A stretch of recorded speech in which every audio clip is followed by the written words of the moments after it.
Good morning, good afternoon. I'm very pleased to introduce our session dedicated to leadership. Today, as we hope that sanitary context will stay manageable, business leaders could tend to come back on a more usual way to lead. And nevertheless, a massive number of changes and continued changes regarding economy, business or work environment needs and require real transformation. During the next 30 minutes, we will explore what we see as the key element of the leadership of the future. From the CEO to the local management, organizations expect new leadership, strongly changing HR mindset and practices, company culture, talents management, and it is a key topic today to share with our inspiring speakers. I am delighted to be joined by Rachael Brassey. Rachael, you are Global Head of People HH at PA Consulting. Team Clayton-Ball. Team, you are Global Head of Deloitte Leadership. John Hazan. John, you are EMEA Talent Solution Head for Bain and Company.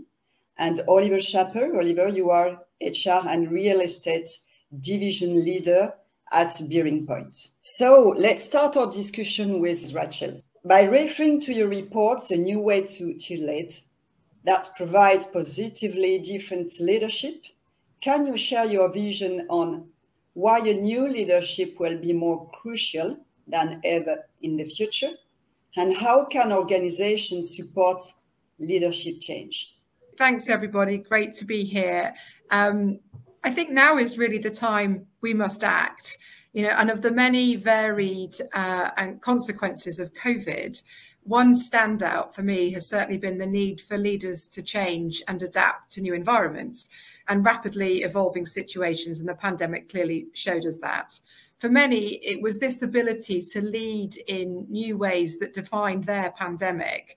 How quickly could they implement and adapt to home working, to new safety measures, to new and really shifting demands from customers and their people? We wanted to better understand the ways in which leadership was changing. So we surveyed 300 leaders from around the world for a new piece of research. And this is our report, A New Way to Lead, that you can see linked on the screen there. And it revealed that just about 70% of leaders say they urgently need to refine their leadership approach as workforces look to them to lead the way post-COVID. So my supposition would be that those who don't act risk being left behind. And our research revealed an interesting split between leaders who identify as survivors and those who identify as revivers. So survival style leaders are focused on cost reduction, sustaining the pace of change, whereas revivers were focused on continued acceleration, transformation, and investing in growth and innovation.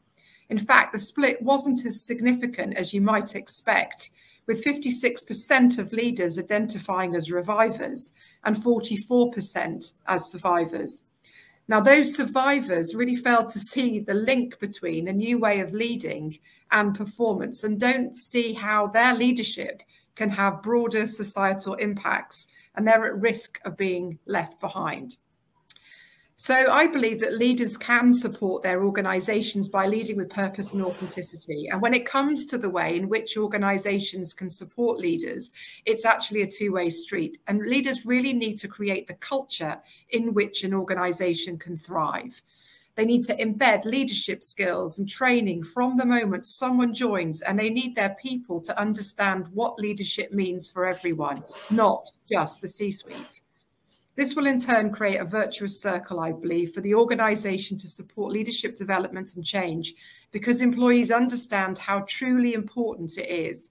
And the best way I think that leaders can unite their people is by leading with purpose and authenticity. And as a leader, you set the tone for everything that happens in your business. And it's getting harder and harder for organisations to hide behind values that sound nice, but they don't translate into action. So as an example, one I wanted to share, we helped the team at the Ocean Race live up to their purpose. So the Ocean Race is probably one of the toughest professional sporting events in the world, operating in what was an extremely male-dominated industry. And to remain sustainable and continue its legacy, the Ocean Race needed to become far more accessible and ensure equal representation across genders. And together with the Ocean Race, we work to inspire and include more women and girls into sailing, encouraging everyone to participate and show up as their true selves in sport has never been more important. With our guidance, the Ocean Race developed the Horizon programme, which is there to address gender disparity, ensuring the iconic challenges was not just about speaking about a better world, but continuing to drive change from its bow. And finally, and slightly controversially, one of the other pieces that came through in our research was the need for kindness and empathy. And this was really how we see leadership evolving and the emergence of kindness as a key leadership trait. Employees really want to feel safe at work. They want a good work-life balance and they want to feel that they're heard. Creating a culture of kindness, we believe, is crucial in the war to attract and retain key talent. It's more likely to foster a warm, productive, and happy environment. No surprises there. But there are also concrete business benefits of something that is often perceived as fluffy. Employees in organisations where leadership are kind are twice as likely to stay in that organisation for at least another 12 months. They're twice as likely to say their team produces outstanding quality work, and they're 3 times as likely to say they're highly motivated. And employees are almost twice as likely to report that their company is performing well financially when leaders are kind. Leaders can start to embed a culture of kindness in a few ways, but taking a strengths-based approach to talent management is a really good place to start. Allowing people to do things that they love and are naturally good at is a great way to create a thriving company culture. Thank you very much for listening. Thank you, Rachael. Thank you. It was very insightful. Thank you very much. Tim, when we met to discuss how to reinvent a new style of leadership to support the new context of the 2 last years, especially, you have been quite provocative. How can be a good leader with sometimes a lot of opposite objectives and how to make the difference? So my question for you today is, what does a great leadership look like today? And how are you supporting leaders to make the difference? Thanks, Anne and Rachel. Yeah, insightful indeed. And we're at risk of repeating each other in some of the components, unsurprisingly. So I guess for all of us, the past 3 years have shown that successful leadership involves more than delivering strong financial and operational results. Execs and shareholders across the board now are crystal clear on the value of the people side of leadership, meaning the capability to connect with others, to show empathy and compassion, care, as Rachel put it, and to be inclusive and resilient, and excel even in uncertainty. And boy, have we had uncertain times. It's a bit dated now. About 10 years ago, we did a survey into what we call the leadership premium, speaking to analyst investors about the impact of leadership on things like the valuation of company. Through this, we identified an almost 35% swing, with a 15% premium being put on those organisations that were perceived to have strong or great leaders. For those people that are familiar with work from Folkman and Zenger and Folkman even, around the extraordinary leader, you won't be surprised to hear that. Knowing that doesn't make it any easier, though. Leadership is tough, but as I say to others, it's tough. You are a leader, so you need to do what you need to do to have the impact that makes a difference. And my problem is, as we work with leaders across industries, many don't care or can't be bothered, and I'm being deliberately provocative there. And as far as I'm concerned, you know, shame on you. Now is the time to really think about how you develop your capability and muscle around the leadership space. So what is great leadership? I'm going to bring to life the work we've been doing around what we call the leadership code. And that focuses on both the what leaders do and how they do them. It goes without saying that context in everything is absolutely critical.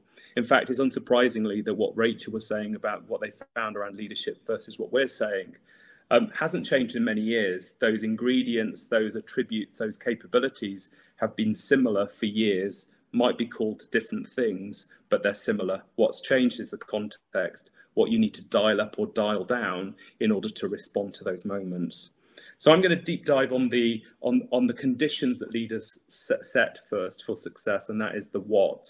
And we've identified a framework we call the C6, and this is the conditions of success. The first one is clarity. So how leaders take organizations from ambiguity to clarity. Clarity on what we stand for, creating clear purpose, accountability, priorities, and values. The second C is around connectedness. And very often we see a lot of organizations that are very siloed in their thinking. So going from siloed to connected, connecting and inclusiveness being important there, recognizing that performance is in the relationships and the connections in teams and the boundaries that are created across the two. The third area is around coherence, and again, and how leaders set the conditions from chaos to coherence, shaping our environments and building mutually reinforcing processes, systems, governance, and all of that gubbins that really support the functioning of the organization. And then the final three, curiosity, from closed to curious, learning and improving from every experience, every win, every loss, and from the data that's provided, falling in love with the problem and moving from reactivity and fixed solutions to proactivity and growth mindset. Confidence is the penultimate one, avoidance to confidence, building trust, the psychological safety that Rachael mentioned, and real self-belief, really thinking about those things that are holding you back, moments of vulnerability across the organization. And then the final one is around having the capability around the table to support you.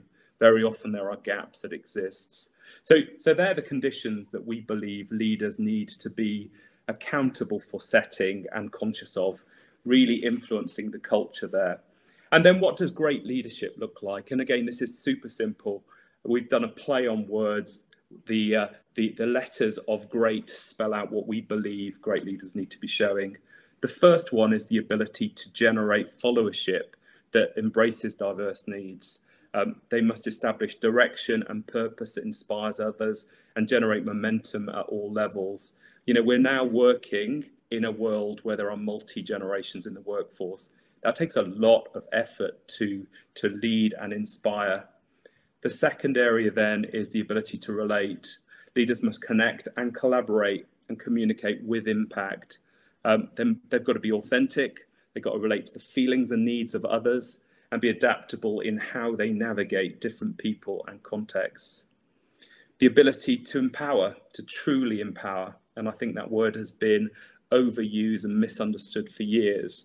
Leaders must listen, empower and build confidence in their teams to execute. They must harness and use the insights and power of those diverse teams and build capabilities that enable growth. You know, an interesting challenge when we look into how we thrive in a hybrid world. And then the final two, the ability to adapt, to a horizon scan and be prepared to change course if necessary. To thrive in the face of change, leaders must anticipate and adapt to changes in the environment and lead with agility, navigating risks and unlocking opportunities for their teams and organizations. And then the final one is the transform word, which can be a put off for many people, but the ability to truly transform organizations and societies. Leaders must help transcend current positions of organizations, transformation leadership, challenge established thinking, make courageous choices, and almost possess the commercial acumen to champion winning solutions. Those are essential for great leadership. There's two then that make the difference from great to greater, and that is all around the topic that is becoming even more important these days around energy and resilience. So essential to executing on great. The leader's health and well-being. Leaders must manage their energy and practice good self-care by tuning in and nourishing their mental, physical and emotional health. And finally, around resilience. Resilience leaders have the ability to sustain their energy under pressure to cope with disruption and successfully navigate adversity and setbacks, which is something that I think we've all got used to over the past 3 years.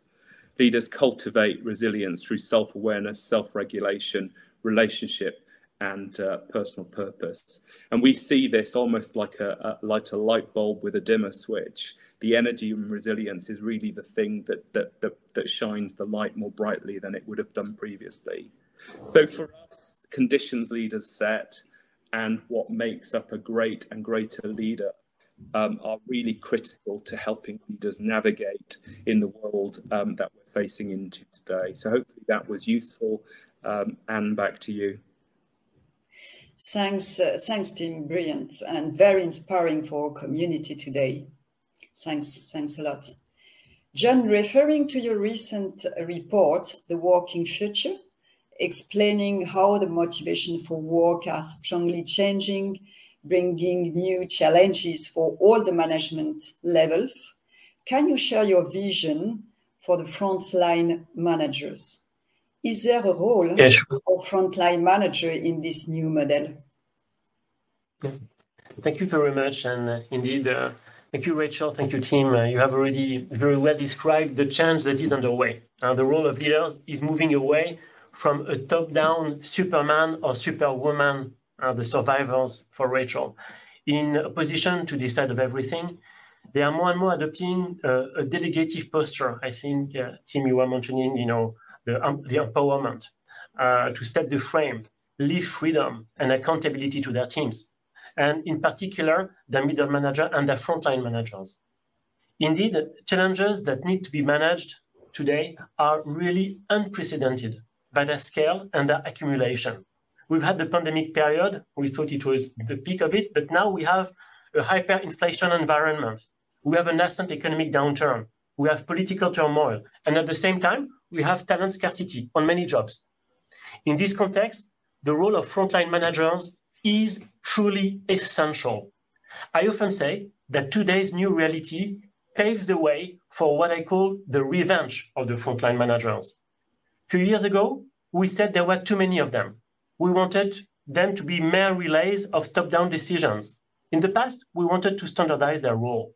But now, we realize their foremost importance to keep close to customers' needs while maintaining the culture, developing the know-how, strengthening inclusions of new recruits, fostering collaboration, driving innovation. To carry out all of these actions, frontline managers need to be given more accountability, more empowerment, and have a different role and different behaviors. They will have to be supported, of course, be trained, be equipped to ensure their success. They need to be closer and more attentive to the needs and to the constraints of each member of their teams. They can instill a more horizontal communication, create new collective routines to sustainably engage their people in a more flexible hybrid environment. I think we will discuss about hybrid in a couple of minutes. A frontline manager is the main link between the company and employees. They have to adapt to each member of their teams. Employees are all different, with different expectations toward work, different personal contexts, and different environments, as we have shown in the report we have published beginning of the year that we call The Working Future, More Human, Not Less. Frontline managers need to work with their teams to find new ways of working, put in place new work routines between on-site and remote team members, and a high-velocity feedback loop system to ensure that their own managers and their own leaders stay connected to the reality of the frontline.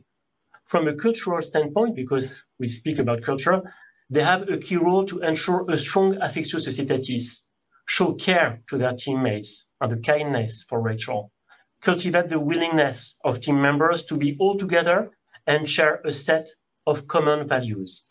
The companies that will succeed in today's world will be those that give back full legitimacy to local managers. In summary, they will put in place operating models and management systems with less process and more delegation and more freedom to their local management. The revenge of frontline managers is already underway. Thanks, John. Very interesting and helpful to support all the community of frontline managers. Thanks a lot. Oliver, we discussed together about the new normal for quite a long time now, and especially exploring the shift from on-site to remote working. So what are the key impacts of hybrid work on the leadership model, and how can we motivate employees to come back to the office? Thanks. Good afternoon, everybody, and great to be here. The impacts, in fact, are really driven by this new balance between remote work and on-site work following the lockdown period, which has kind of reshaped the way we work today. And these impacts really need to be taken into account by the leadership for the employees, for the managers, and all that for obvious retention reasons. And in fact, there are really 5 dimensions in terms of impact that the leadership model should really tackle. The first dimension is really an HR dimension, where as a first step, organizations have to determine the number of remote working days authorized. And I would say that most organizations have already gone that way. And that needs to be the first step because it is one of the key foundations of these new ways of working, with impacts on each of the other dimensions. And usually this is a decision made by the board along with the HR. And as a follow-up, the board has also to decide whether or not they will venture into hot desking, or to simply put it, do they get rid of individual offices and adopt less desktop than employees? Then the second pillar revolves around management that we already mentioned, which is, for me, the hidden part of the iceberg, where management is now based on trust and objectives, which is a real paradigm shift. And there is now a need to revisit all management fundamental principles in the light of remote working. And as you know, managers are at the forefront of this transformation to find the right balance between supervision and trust, autonomy and social link, and team and individual. And at the same time, there is a need to ensure cohesion in the team, even off-site, which is the third pillar. The fourth dimension is really around mastering the use of digital or collaborative tools to be able to be as efficient from home as from the office. And you know, there is a statistic that really struck me 2 years ago after the first lockdown in 2020. 60% of the people who faced that massive remote working phase, more than 2 years ago actually, volunteered to keep working remotely on a part-time basis, as there were only a few before the pandemic. But 90% of them, 90%, recognized that they faced difficulties using the digital tools to work remotely. So that was 2 years ago. The numbers probably have changed, but the trend is there. And then the last dimension, which is the most visible, is real estate for 2 reasons. The first reason is that we now see a real drop in terms of square meters rented by organization because occupation is shrinking due to remote working. And the second reason is that the vocation of the office is becoming more social. We now come to the office to work in a collaborative mode, to co-create, to socialize, but we no longer go to the office to work individually, as this is something we can do from home or from anywhere else. And as a result, we now see a reinforcement of collaborative space, in fact, meeting rooms, that before the pandemic, on average, represented 1/3 of the surface for office building, and we now estimate that meeting rooms represent 2/3. So that's a big change. And workspace as such is now key to attract employees and make them want to come back to the office. And in that respect, I would say that office layout is important, but also the services available in the office that now go beyond the classical office building services, such as an example, offering the capabilities to receive Amazon parcels in the office is certainly a plus appreciated by all employees. And in addition, in order to keep the momentum going and make sure the office remains attractive in the long term, it is important to bring some innovation on the workspace to renew on a regular basis the office layout and the furniture, which is not easy. But you know, there is now a new generation of providers that offers an approach named workspace as a service, where you don't buy your furniture, but you rent it instead, with the possibility to change your furniture and office layout according to the evolution of work modes on an ongoing basis. So I'm conscious of time, and as a conclusion, I would say that the leadership model must be defined, organized, and set up to launch, manage, and monitor all this transformation in the long run. Thanks for listening. Thank you so much, Olivier. It was very interesting to share your vision. As we are getting close to the end of this session, it will be a pleasure to share feedback and questions coming from the audience. We've got a good question that's been sent privately. It was, how can we use HR technologies to support new leadership approaches? Who should answer that, Anne? Yes, we want to be part of this discussion. Maybe just one very small point, and I will let the rest of the world. I mean, here on feedback, high velocity feedback loops to keep the frontline connected to the rest of the managerial spine. I mean, of course, I mean there are a lot of systems that we can leverage to put in place. I mean these high velocity feedback loops. But I mean, then I will let Rachael, I think, on topics related to leadership. Thanks, John. No, just I would agree with that. It was really interesting actually during the pandemic. Like all of you, operate a global team, and we have lots of regional offices. And it was really interesting. The feedback was that those who work in some of our regional offices felt that the pandemic, when they communicated and we all on Teams the whole time, it was the most inclusive time in their working lives, because everybody was on the same platform, everybody got the same opportunities to hear information and contribute to conversations. And now we're back to a hybrid scenario. It's how can HR systems, as well as the way that we lead and engage, really ensure that we maintain that inclusivity. So there's something that's quite interesting there about the systems element and the human factor, and how you get that right balance to ensure that inclusivity and connection continues, because it was really stark during the pandemic getting that feedback.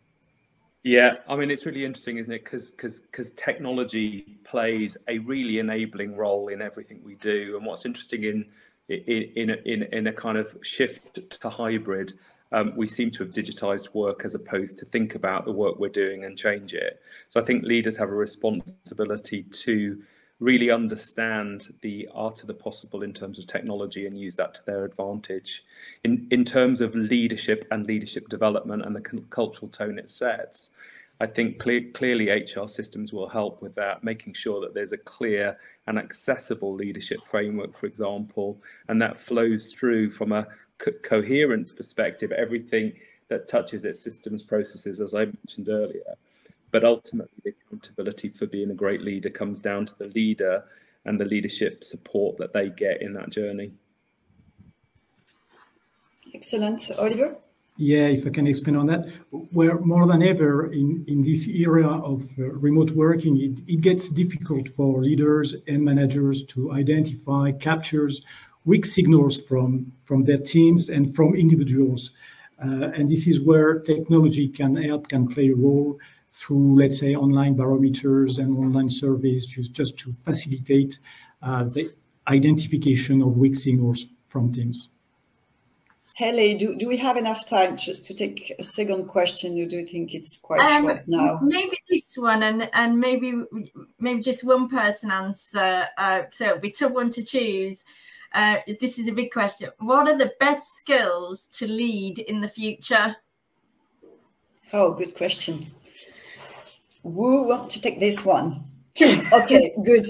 Okay, you might get around all of them, because I'm going to use one word, and that is vulnerability. The ability to show vulnerability with your teams. That will solve many problems from my perspective. Yeah, absolutely. I will try one. Maybe building on team. I would say care and dare. Care, I mean, for Rachael, and dare because you still need to. To dare act and decide. the power of the two together. Yeah, I completely agree with the kindness and care point. I think the other part of that is, and I know we're running out of time, is that actually kindness can sometimes be about helping people to progress their careers, not in your organisation. So kindness is also about being, you know, the radical candor concept, that actually if somebody's skills and passions and strengths would be better served somewhere else, kindness can actually be helping people move into that environment where they're going to thrive. Oliver, do you want to add something? Yeah, I mean, as I said, the management leadership fundamental principles need to be revisited under the umbrella of remote working. And I will just use the example of providing feedback for a manager, which is a basic in terms of management. This is now even more critical and acute with remote working, as every employee working offsite has a kind of natural tendency to overreact to any weak signal from management. And an absence of feedback from the managers might be perceived as a rebuff from the management. And this is something that doesn't happen when working on site, because, you know, the manager and the employers are close to each other. So, I mean, for me, there might be some new skills to develop, but there also need to review the classical management skills, again, in the light of remote working. Okay, thank you very much, Oliver. So now it's time to conclude. So I would like to thank each of our speakers for their inspiring insights today. We are looking forward to discuss with all of you how we can support you in the future. Thank you very much for joining us today.